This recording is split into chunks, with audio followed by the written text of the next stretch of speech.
राधे राधे दोस्तों।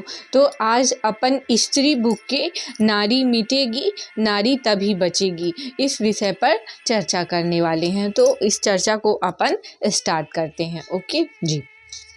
प्रश्न करता है, वो पूछ रही हैं, नमस्ते सर, मैं बेकैद होने के लिए सवाल पूछ रही हूँ क्योंकि हमेशा मुझे डर तो रहता ही है, लेकिन आप ही की मदद से मैं इस पर काम भी कर पा रही हूँ। मेरी एक साथी के साथ वुमेन एम्पावरमेंट पर चर्चा हो रही थी, जैसे बच्चियों का परिणाम CBSE में भी आगे रहता है और अन्य क्षेत्रों में भी, जैसे कि हमारी प्रेसिडेंस हैं या वाइस चांसलर हो गई। तो हर क्षेत्र में हम देख रहे हैं कि महिलाएं आ रही हैं, लेकिन मुझे ऐसा लग रहा है कि पहले आदमी एक रेस में आगे था प्रकृति को जीतने में और उसने उसका फिर दोहन किया, भोगा। अब औरत की बारी है, तो इसमें महिला सशक्तिकरण मुझे नहीं लगता है।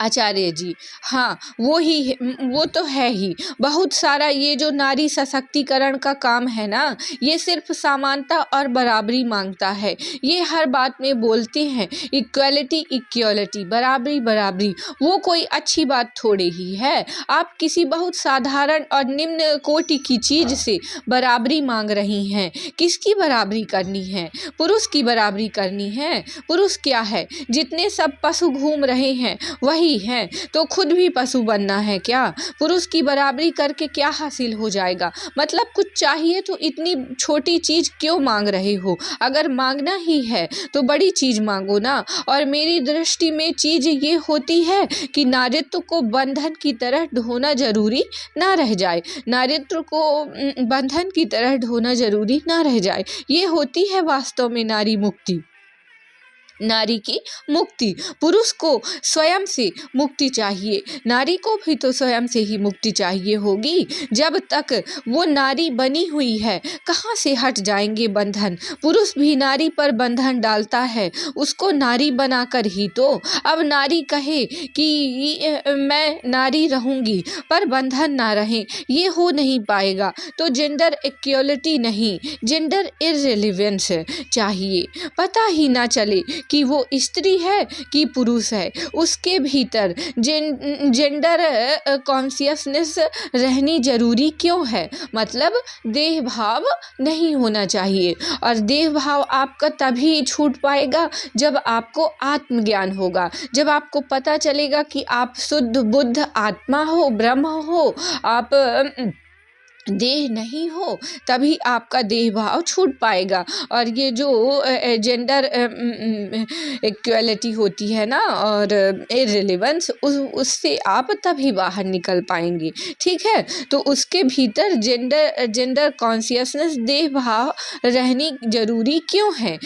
क्या करोगी? बिल्कुल ठीक कहा आपने कि पुरुषों ने भोगा है, शोषण किया है इक्वलिटी करके। अब आप भी भोगो, शोषण करो और कर सकते हो। कितनी महिलाएं हैं जो शोषण करने में पुरुषों से भी एक कदम आगे हैं। उससे क्या होगा? मतलब आप यहाँ बैठे हुए हो, आप स्त्री हैं, आप पुरुष हैं। इस पूरे सत्र के दौरान आपको क्या बहुत बार ऐसा याद आया कि आप स्त्री हैं कि पुरुष हैं? ऐसा हो रहा था क्या? एक आध दो दफे ऐसा हो सकता है या 5 बार हो गया होगा, पर अब 5 घंटे के सत्र में बार बार हो गया तो बहुत ज़्यादा नहीं। 95%, 99% समय आपको इस बात से कोई फर्क नहीं पड़ रहा था, इस बात से कोई होश भी नहीं था कि आपका लिंग क्या है, क्या लेना देना है उस बात से, क्या लेना देना है, मतलब क्या मतलब है। मान लीजिए मैं एक दीवार के पीछे से और पीछे हूँ और मेरी जगह यही बात एक स्त्री की आवाज़ में आ रही हो, तो बात बदल जाएगी क्या? आप नहीं देख पा रहे हो कि वक्ता कौन है, और मेरी आवाज़ को बदल दीजिए, एक महिला की आवाज़ कर दीजिए। क्या बात तो नहीं बदल गई ना, तो क्या फर्क पड़ता है? सचमुच नहीं फर्क पड़ता। और अगर फर्क पड़ रहा है, आप यहाँ पर अभी बैठे हुए हो स्त्री या पुरुष बनकर, तो फिर आपने सुना क्या होगा? कुछ नहीं, फिर तो पिक्चर देख रहे थे। समझ में आ रही है बात? ये बात चेतना की है और बोध की है। तो चेतना में, बोध में जेंडर वो डिफरेंशिएशन करना, लिंग विभेदीकरण करने की क्या ज़रूरत है? हम सब चेतना है, हम सब आत्मा है, हम सब बोध है। बोधो अहम, आत्मा बोधो अहम, ऐसे ना। तो उससे क्या फ़र्क पड़ता है? ठीक है, समझ में आ रही है बात।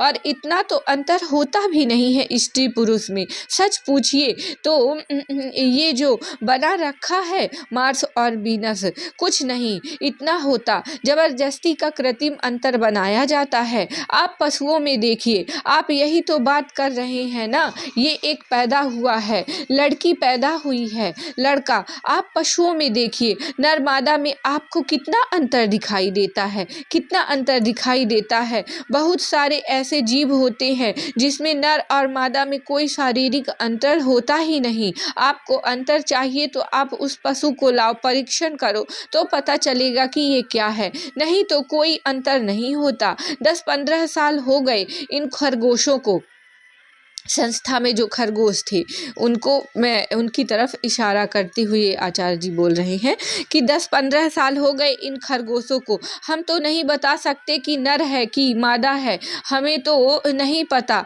अब आपको अगर वही चीज़ खोजनी है तो आप पास जा कर के फिर देखो तो पता चलेगा कि नर है या मादा है। नहीं तो कुछ नहीं, कोई अंतर नहीं। मनुष्य में भी नहीं अंतर होता। हम जबरदस्ती फुग्गा फुलाते हैं। और क्यों फुलाते हैं? इसका कारण ही बचकाना कह लीजिए तो बचकाना, और गंदा कह लीजिए तो गंदा। जितना ज़्यादा आप दो जेंडर को अलग करोगे, काम उत्तेजना उतनी ज़्यादा बढ़ेगी। दोनों को जितना अलग अलग करके कर दोगे ना, विपरीत के प्रति आकर्षण होता है, तो दोनों को एकदम विपरीत बना दो एक दूसरे का, तो इससे दोनों में आग और ज़्यादा लपलपा के उठेगी। बस ये है। उसका बोलचाल, उसका पहनावा, उसके कपड़े, उसके गहने सब अलग कर दो, उसका चाल चलन बिल्कुल अलग कर दो, तो उससे ऐसी फिर काम वासना उठती है कि पूछो मत। आप में से जिन लोगों ने विदेश भ्रमण किया हो, उन्होंने देखा तो होगा, वहाँ पर महिलाएं चल रही होती हैं, घूम रही होती हैं, और कपड़े कई बार छोटे भी होते हैं। ऊपर से वहाँ से क्लीवेज, नीचे से स्कर्ट पहन रखी है। वहाँ कौन ध्यान दे रहा है? ध्यान भी देने वाले सब देसी लोग ही होते हैं। नहीं तो घूरना जैसा तो वहाँ कुछ होता नहीं। आप वहाँ हैं, वहाँ से अपना वो सब में भूमिगत मार्ग में है या वाक बेपथ मार्ग पर है, वहाँ पर आपके बगल से निकल रही हैं। कौन किस पर ध्यान दे रहा है? कोई किसी पर ध्यान देता ही नहीं। किसी को क्या फर्क पड़ता है किसने क्या पहन करके रखा है, क्या नहीं पहना है। पर वहीं आप दोनों को एकदम अलग अलग कर दीजिए। बोलिए एक गर्ल्स स्कूल में जाएगा, एक बॉयज स्कूल में जाएगा, दोनों का कमरा भी अलग होगा। महिलाओं के लिए जनान खाना होगा और पुरुषों का एक एरिया होगा। बात नहीं करनी चाहिए, ये नहीं करनी चाहिए। लड़की के बोलने का अंदाज भी अलग कर दो कि तू झुक के बोलेगी, तो थोड़ा सा दबी हुई आवाज में बोलेगी, तो फुसफुसाएगी। उसका अलग कर दो कि तू दहाड़ेगी, और पुरुष का अलग कर दो कि तू दहाड़ेगा। जितना दोनों को अलग कर दोगे उतना दोनों में वासना जलेगी, दोनों वासना में जलेंगे। हर तरीके से दोनों को अलग कर दो। तो यही किया गया है। बस ये पूरा इंतजाम ही इसलिए है ताकि आप वासना में डूब जाओ। और तुर्रा ये है, ये कि कहा जाता है कि ये इसलिए किया जा रहा है ताकि मनुष्य वासना में ना बह जाए। बह ना जाए।